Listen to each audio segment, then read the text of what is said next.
जय हिंद बच्चों।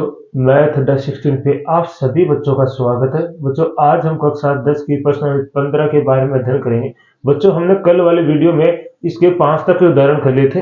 आज बाकी के उदाहरण हम उनको पूरा करेंगे और फिर हम अगले वीडियो में क्या करेंगे, प्रश्नावली को स्टार्ट करेंगे। तो प्रश्नावली को स्टार्ट करने से पहले सभी बच्चों से निवेदन है कि आप मैथ अड्डा 16 के चैनल को सभी बच्चे सब्सक्राइबर कर लेंगे, शेयर करेंगे, लाइक करेंगे और कमेंट करेंगे। जो बेल आइकन वाला घंटा है उसे अवश्य प्रेस कर लेना बच्चों, ताकि आने वाला नोटिफिकेशन सबसे पहले बच्चों आप प्राप्त कर सके और क्लास का आनंद उठा सके। साथ में ही आपको ये और ध्यान रखना कि आपको पीछे वाला वीडियो अवश्य देखना, ताकि आगे वाली वीडियो में आपको देखने में कोई दिक्कत ना हो और आपको पर्सनली अच्छे से समझ में आए। तो चलो बच्चों आप क्लास को स्टार्ट करते हैं। तो उदाहरण नंबर हमारा 6 है, क्योंकि हमने पिछली क्लास में कितने उदाहरण कर लिए थे, 5 उदाहरण कर लिए थे। अब देखिए उदाहरण नंबर क्या है। एक तो सविता और हमीदा दो मित्र हैं। हमारे देखो दो मित्र, एक तो सविता है दूसरा हमीदा है, ठीक है। इसकी क्या प्रायिकता है, हमें इसकी क्या प्रायिकता ये बताना है कि दोनों, इसकी क्या प्रायिकता है कि दोनों के जन्मदिन भिन्न भिन्न हो। आपको ये बताना, पहला क्वेश्चन आपसे पूछा गया कि आपको ये बताना कि जब दोनों का जन्मदिन भिन्न भिन्न हो तो इसकी क्या प्रायिकता होगी, और जब दोनों का जन्मदिन एक ही हो तब इसकी क्या प्रायिकता होगी, ये बताना है। अब मेरे को एक बात बताइए, साथ में बच्चों आपको लिख रहे हैं लीप वर्ष को छोड़ के, आपको लीप वर्ष नहीं लेनी है, केवल और केवल साधारण वर्ष लेनी है। तो चलिए सबसे पहले आप जानते हो कि साधारण वर्ष में बच्चों कितने दिन होते हैं, तो आप अच्छे से जानते हो 365 दिन होते हैं। आपको अभी से साधारण वर्ष क्यों बोलते हैं इसे, तो बच्चों याद रखना, इसमें जो हमारी फरवरी आती है, क्या आती है फरवरी, वो 28 दिन की आती है। कितने दिन की आती है, 28 दिन की। इसलिए इसको क्या बोलते हैं, साधारण वर्ष बोलते हैं। और उसको लीप वर्ष क्यों बोलते हैं, क्योंकि उसमें फरवरी 29 दिन की आती है। कितने दिन की, 29 दिन की आती है, इसलिए। तो इसमें कहा गया कि आपको केवल साधारण वर्ष लेना। अब मेरे को एक बात बताइए बच्चों, अब इसने कहा कि इनके जन्मदिन भिन्न भिन्न होंगे। मेरे को ये बताया कि इस 365 में तो इनका कोई ना कोई एक दिन है जो जन्मदिन होगा, है कि नहीं है। इन दोनों में से, इन दोनों का, इन 365 में एक ऐसा दिन होगा जिसमें इसका जन्मदिन है। इसका मतलब इसका जन्मदिन होने की प्रायिकता क्या हो सकती है, तो 365 में से आप एक हटाओगे तो कितना बचेगा, 364। इसका मतलब आप समझे क्या, इसके जन्मदिन होने की प्रायिकता क्या है, 364 दिन, है कि नहीं है। 364 दिन होगा ना, तो बाकी के दिन कितने बचे, 364 दिनों में के एक दिन छोड़ के बाकी, मतलब 364 दिनों को छोड़ के बाकी एक दिन की क्या है, एक दिन इसका ऐसा आएगा जिनका इनका क्या रहेगा, जन्मदिन रहेगा। तो इसका मतलब ये हुआ कि इस 365 के अंदर ही हमें बताना है कि इनका जन्मदिन कब होगा, भिन्न भिन्न होगा ना, तो कब होगा। तो इसमें देखिए आप सबसे पहले आपको क्या करना है वो ध्यान से देखिए। अब देखिए आपको लिखना है सविता और हमीदा का जन्मदिन 365 दिन में कोई एक दिन होगा। ये तो कन्फर्म हो गया कि इन दोनों का जन्मदिन क्या होगा, एक दिन होगा। इसका मतलब यहां से देखिए क्या लिखोगे, तो यहां से आप लिखोगे अनुकूल, अनुकूल परिणाम।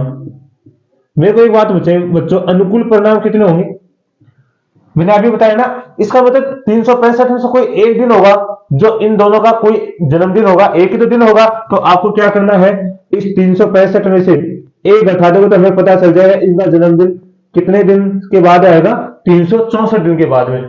जैसे 364 दिन हो जाएंगे तो एक दिन ऐसा आएगा जो इनका क्या होगा, जन्मदिन होगा। अब पहला पॉइंट लगाइए आप, क्या लगाना, पहला पॉइंट। तो देखिए पहले पॉइंट में क्या, जन्मदिन भिन्न भिन्न होने की प्रायिकता, दोनों के जन्मदिन, जन्मदिन भिन्न भिन्न, क्या, भिन्न भिन्न होने की प्रायिकता।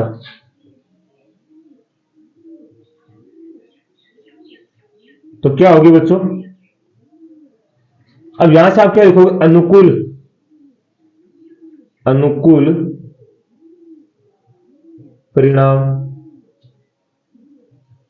बटे में कुल परिणाम, है कि नहीं है? क्या लिखोगे? अनुकूल परिणाम बटे में कुल परिणाम। ठीक है, अब यहां से देखिए, मेरे को एक बात बताइए, अनुकूल परिणाम कितने हमारे पास? 364।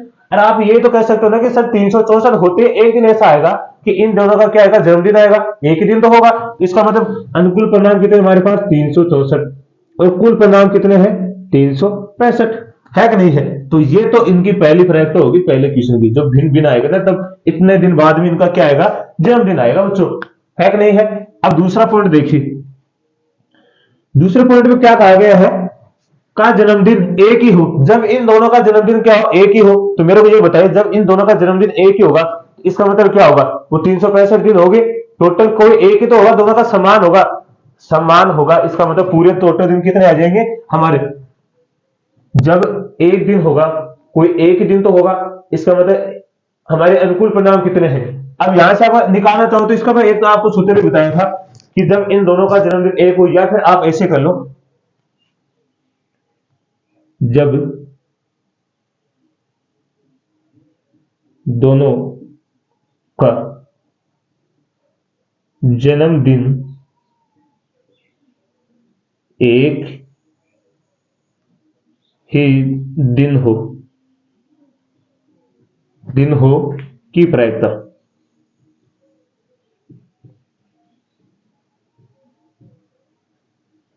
अब आप मुझे बताइए, अनुकूल परिणाम कितने होंगे? एक, एक ही तो है, कोई एक ही दिन होगा, फिक्स कर दिया इसने कि एक ही दिन होगा, कि भाई एक दिन ऐसा होगा जो इनका जन्मदिन आएगा।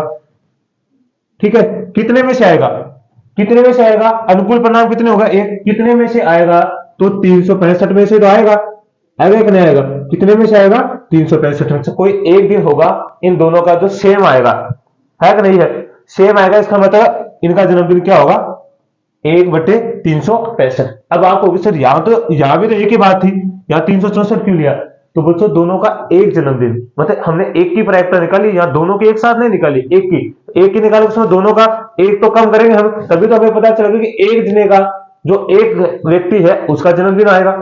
इसका मतलब एक व्यक्ति का जन्मदिन निकालेगा, हमें क्या किया? हमने एक यहां से कम किया, मतलब 364 दिन बाद में किसी एक जो व्यक्ति इनमें से, उनका जो मित्र है दोनों में से किसी एक का क्या आएगा? जन्मदिन आएगा 364 दिन के बाद। इसका मतलब हमने ये 364 लिया, और यहां तो इसने फिक्स कर दिया कि दोनों का जन्मदिन एक ही होता है। इसका मतलब वो तो फिक्स हो गया ना, 365 में कोई एक दिन तो है, तो मतलब एक दिन है कितने में से? 365 में से। तो ये आपका उत्तर हो गया। तो इसका स्क्रीनशॉट लीजिए, फिर अगला करते हैं। चलो बच्चों, अगला क्वेश्चन देखिए, उदाहरण नंबर 7। ये उदाहरण आपको थोड़ा बड़ा दिखाई दे रहा है, लेकिन क्वेश्चन एकदम छोटा सा, उत्तर बहुत ही छोटा है इसका, बस उदाहरण थोड़ा बड़ा है, तो ये थोड़ी भाषा में थोड़ा बड़ा लिखा, बाकी आसान है। देखिए, किसी स्कूल की कक्षा 10 में 40 विद्यार्थी हैं, मतलब कोई विद्यालय है, उसकी कक्षा 10 में कितने विद्यार्थी हैं? 40 विद्यार्थी हैं। ठीक है, जिनमें से 25 तो लड़कियां हैं और 15 लड़के हैं। कितने? 25 तो लड़कियां हैं और कितने हैं? 15 लड़के हैं। ठीक है, कक्षा अध्यापिका को एक विद्यार्थी का प्रतिनिधि के रूप में चुनना है, कि मतलब जो कक्षा अध्यापिका है उसमें उसका क्या काम है कि उसने कहा कि किसी भी कक्षा में जो 40 विद्यार्थी, उसमें से किसी एक विद्यार्थी को प्रतिनिधि के रूप में चुनना। प्रतिनिधि के रूप में समझते हो ना आप? मॉनिटर, क्लास का जो मॉनिटर होता है ना, उसके रूप में चुनना है। ठीक है, वह प्रत्येक विद्यार्थी का नाम का एक अलग कार्ड पर लिखती है। मतलब क्या करती है कि प्रत्येक विद्यार्थी का नाम एक कार्ड पे लिखती है, अलग अलग कार्ड पे। ठीक है, अलग अलग कार्ड पे लिखती है। अब देखो आगे क्या लिखा है, जबकि कार्ड एक जैसे हैं। कार्ड है वो कैसे हैं? एक ही जैसे, मतलब एक ही कलर के होंगे, एक जैसे ही है। ठीक है, साथ में आगे क्या बोला, फिर वह इन कार्डों को एक थैले में डालकर अच्छी तरह से हिला देती है। अब क्या करती है कि एक मैडम का क्या काम है कि एक थैले में डाल देती है सभी कार्डों को, और उसको हिला देती है कि भाई किसी कार्ड को ऊपर नीचे मतलब सेम ना हो। कि जैसे मान लो कि आपको पता चल गया कि ये कार्ड आपको सीधा आपने डाला, और आपको अपना कार्ड ही है, तो हाथ डालेंगे तो ऊपर ऊपर आपका ही कार्ड आएगा, तो उसने क्या किया, इस बैग को हिला दिया है। ठीक है, इसके बाद वह थैले में से एक कार्ड को निकालती है, थैले में हाथ डाला और एक कार्ड को बाहर निकाल दिया। अब आगे का, तो इसकी क्या प्रायिकता होगी कि कार्ड में लिखा हुआ नाम एक लड़की का है या एक लड़के का। अब ये क्या पता होगा हमें कि जो कार्ड हमने निकाला है उसमें लड़के का नाम होगा या लड़की का। इसके लिए क्या करना पड़ेगा, हमें लड़के और लड़की क्या निकालना पड़ेगी, प्रायिकता निकालनी पड़ेगी। तो सबसे पहले आप क्या लिखोगे, कुल विद्यार्थी कितने हैं, पहले तो आप लिखोगे कुल विद्यार्थी,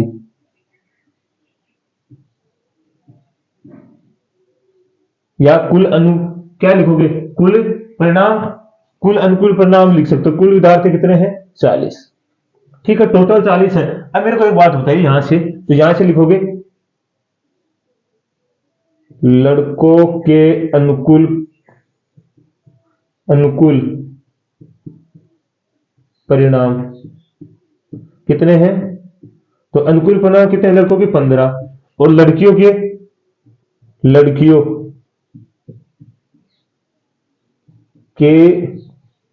अनुकूल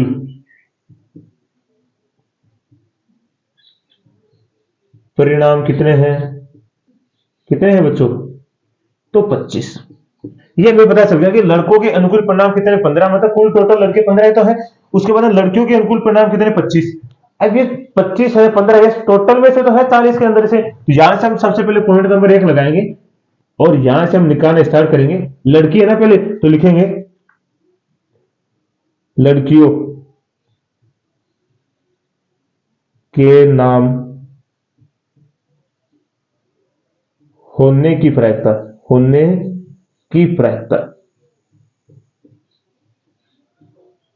तो कैसे निकालोगे आप, वही काम करना है।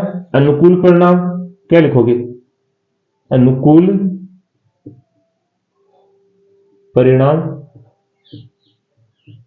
बटे क्या लिखोगे, कुल परिणाम।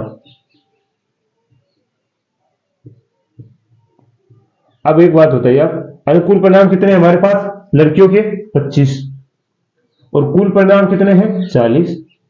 तो कितने के पाड़े से कट रहे हैं, देखो 5 के पाड़े से काटोगे 50, 25 और 8 पंजो 40, तो कितने आएंगे, 5/8।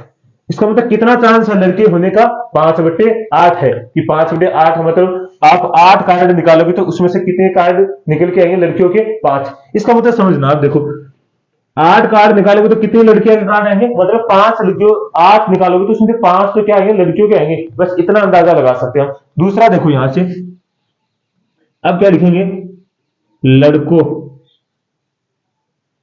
के नाम होने की प्रायिकता है कि नहीं।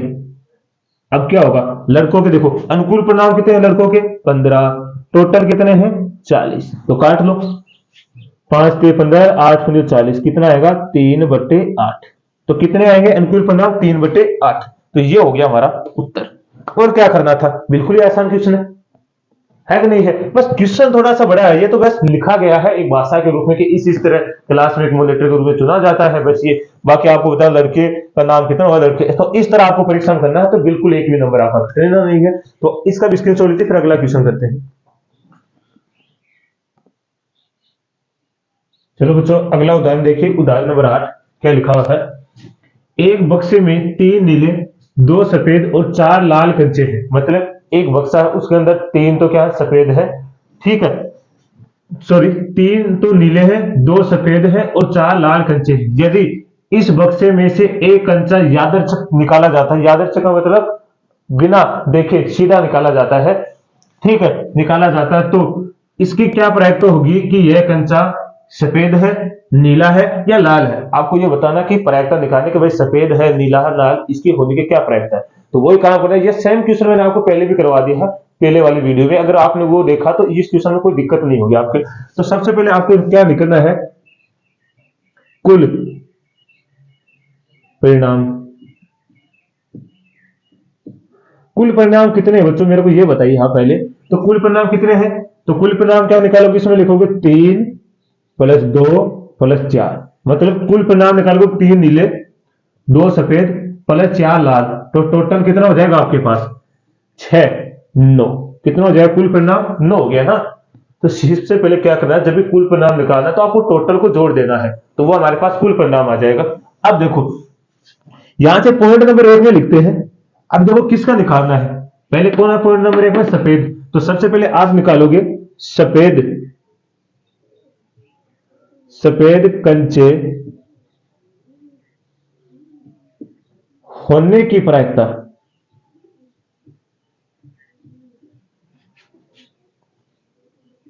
तो क्या निकालोगे? अनुकूल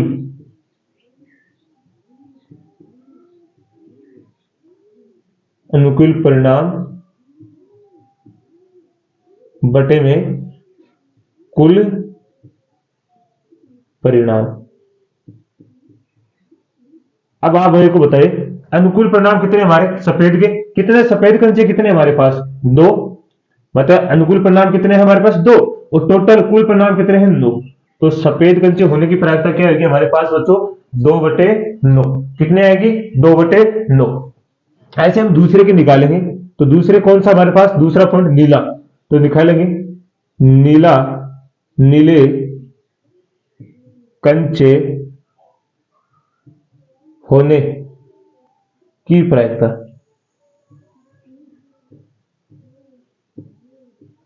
तो वो काम करना हमें। अब अनुकूल एक बार सूत्र लिख दिया ना, फिर आप डायरेक्ट लिख सकते। अनुकूल परिणाम कितने हमारे पास? किसके? नीले होने के कितने हैं? 3। ये नीला है ना, तो नीले होने के कितनी है? 3। टोटल कितने हमारे पास? 9। मतलब अनुकूल परिणाम कितने? 9। तो यहां होगा 3 एकम 3 और 3 तिया 9। तो कितना आएगा? 1/3। इसी तरह में किसका निकालना है? तीसरे। तो क्या लिखोगे? लाल कंचे होने की प्रायिकता।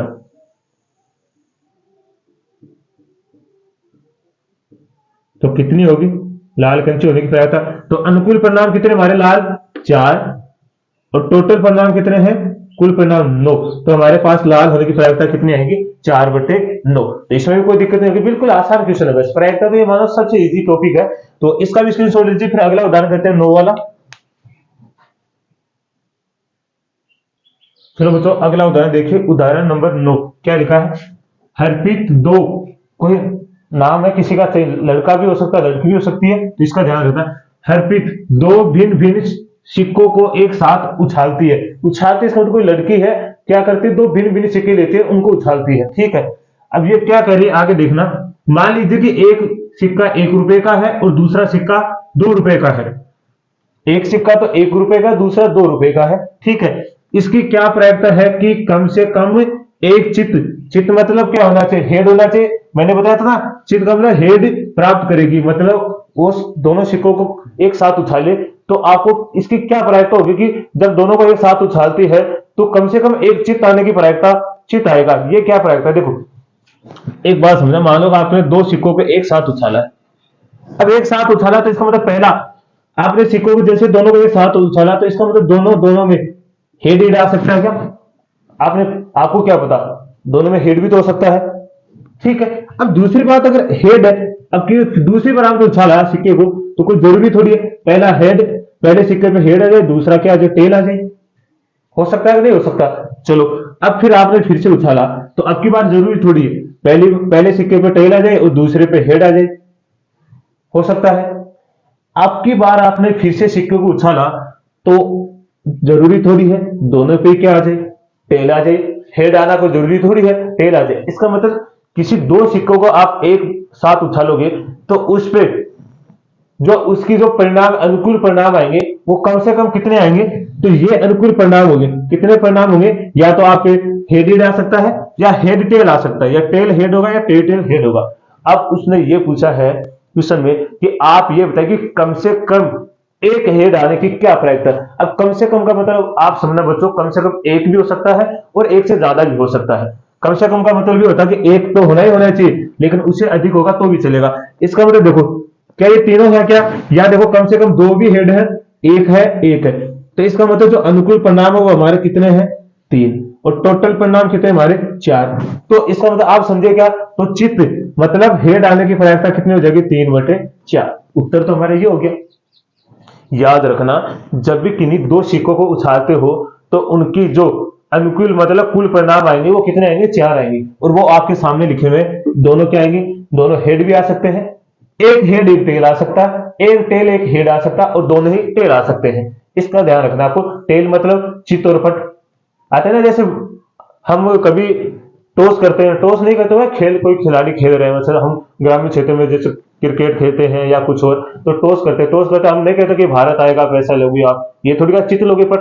तो हमारी भाषा में हम उसको भारत बोलते हैं और पैसा बोलते थे, और वैसे क्वेश्चन में बोल रहा कि चित और पट। ठीक है, तो अब देखिए कैसे करना है क्वेश्चन को।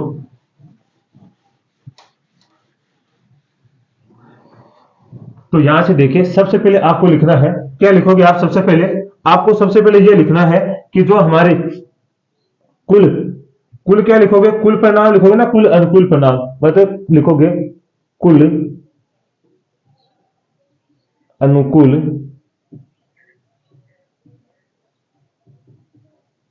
परिणाम क्या क्या हो सकते हैं? देखो बच्चों, क्या हो सकते हैं? जब आपने सिक्के को उछाला तो क्या आ सकता है? हेड हेड आ सकता है क्या, पहला परिणाम। अगर दोबारा तो आपने सिक्के को उछाला तो हेड टेल भी आ सकता है, मैंने अभी बताया। फिर आपने सिक्के को उछाला तो टेल हेड भी आ सकता है। फिर आपने सिक्के को उछाला फिर से, तो क्या आ सकता है? दोनों ही टेल आ सकते हैं। तो हमारे अनुकूल परिणाम कितने हैं? टोटल आप लिख सकते हो कितने आएंगे? 4। कितने आएंगे? कुल अनुकूल परिणाम हमारे कितने होंगे? 4। ठीक है, अब यहां से आप लिखोगे कि चित चित आने चित के अनुकूल परिणाम, या ऐसे लिख लो चित, या ऐसे लिखो चित आने के अनुकूल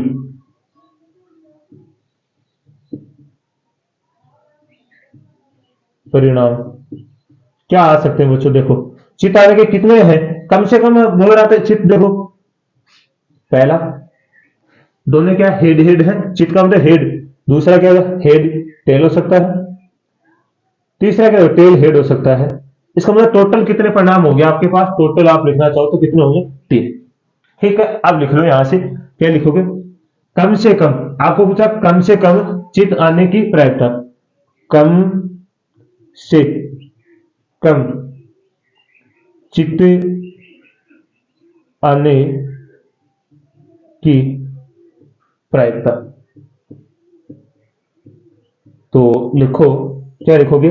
अनुकूल परिणाम, अनुकूल परिणाम, ठीक है, बटे में क्या लिखोगे?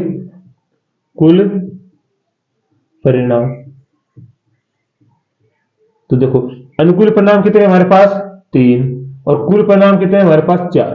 तो चित आने की प्रायिकता क्या होगी? 3/4। तो बिल्कुल आसान क्वेश्चन था, इसमें कोई दिक्कत नहीं होगी। बस आपको सिक्के वाला ध्यान रखना है। तो इस तरह जब भी उछालेगा तो कितनी, 2 सिक्कों के साथ उछालेगा तो कितनी जो अनुकूल परिणाम है, कुल परिणाम कितने आएंगे हमारे पास? 4 आएंगे।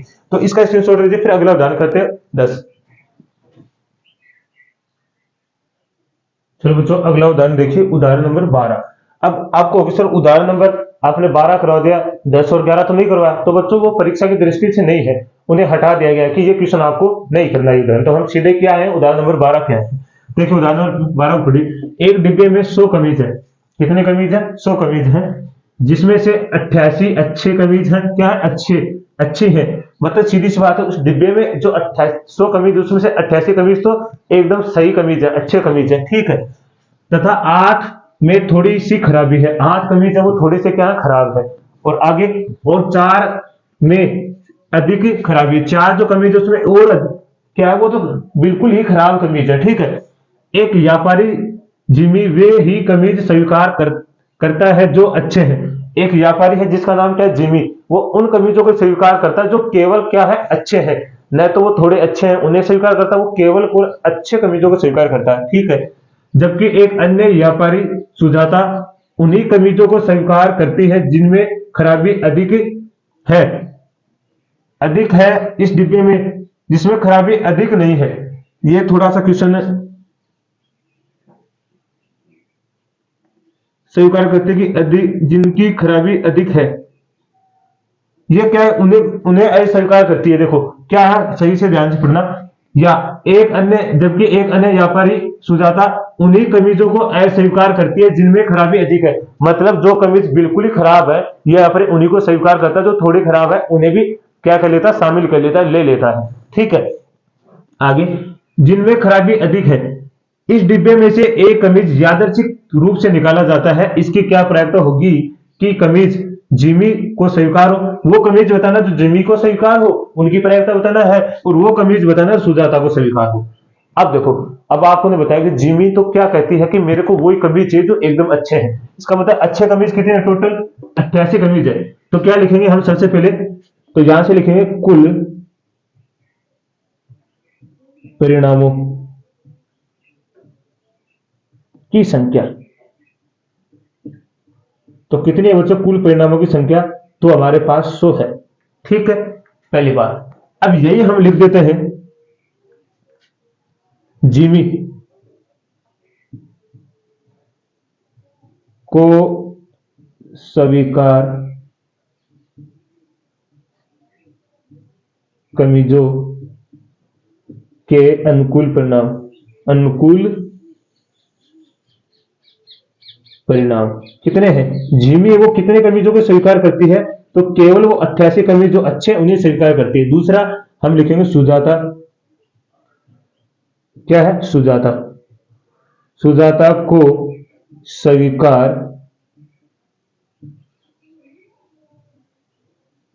सॉरी ये यहां लिखेंगे कमीजों के अनुकूल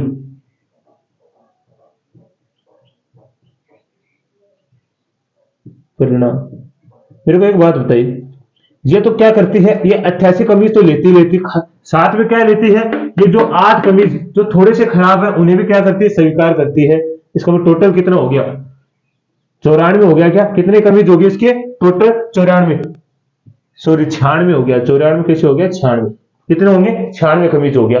ये पूरे 96 कमीज उन्हीं कमीजों को अस्वीकार करती है जो बिल्कुल ही खराब है। जो थोड़ी खराब है उन्हें अस्वीकार नहीं करती है। तो बस आप यहां से लिख लो। अब पॉइंट नंबर 1 लगाओ। क्या लिखना पॉइंट नंबर 1 में? ये रहा ना, जिमी को स्वीकार लिखना। जिमी को स्वीकार कमीजों की प्रायिकता।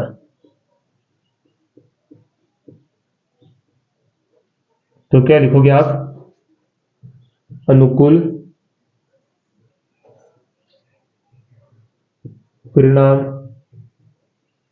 बटे में कुल परिणाम। तो देखो यहां से कितने आ रहे हैं टोटल? जिमी को कितने कमीज अनुकूल, कितने परिणाम इसके? 88। टोटल कमीज कितने हमारे पास? 100। तो कितने आ जाएंगे इसके पास? 0.88। तो इसकी प्रायिकता कितनी आएगी? 0.88। कितनी आएगी बच्चों? 0.88। मैं इसको नीचे लिख देता हूं थोड़ा, देखो। तो यहां से देखो कितने आएगी? 88। अब देखो कितनी संख्या? 1 2 3। तो यहां 3 बनाओ पहले। अब जितनी जीरो उतनी संख्या छोड़ के यहां लगाएंगे पॉइंट, तो इसकी आएगी 0.88 आ जाएगा। ठीक है, दूसरा पॉइंट में क्या लिखोगे आप? कौन है? सुजाता। सुजाता को स्वीकार कमीजों की प्रायिकता। तो कितनी होगी बच्चों? इसके टोटल कितने कमीज स्वीकार करती है? 96। और टोटल कितने? 100। तो देखो पहले आपको 96 लिखना है। ठीक है, अब देखो 1 2 3 संख्या, तो इसको भी 1 2 3 बनाइए आप। कितनी बनाओगे? 3। अब जितनी जीरो उतनी संख्या छोड़ के पॉइंट लगा दो, 1 2। तो यह आ गया पॉइंट। तो इसको कितनी स्वीकार है? 0.96। ठीक है, तो ये हमारा उदाहरण हुआ बच्चों। अब हमारा एक उदाहरण बच गया है जो हम अगले वाले वीडियो में जो ट्यूशन स्टार्ट करेंगे उससे पहले उसको पढ़ेंगे, फिर ट्यूशन पढ़ेंगे। तो आज के लिए बच्चों हम इतना ही करेंगे। तो आपसे जाते जाते मेरे से एक निवेदन है कि आपको क्या करना, पीछे वाले वीडियो अवश्य देखना ताकि आगे वाले वीडियो में पढ़ने में आपको कोई दिक्कत न हो। तो आज को के लिए हम इतना ही करेंगे। तो सभी को मैथ अड्डा सिस्टम की तरफ से धन्यवाद।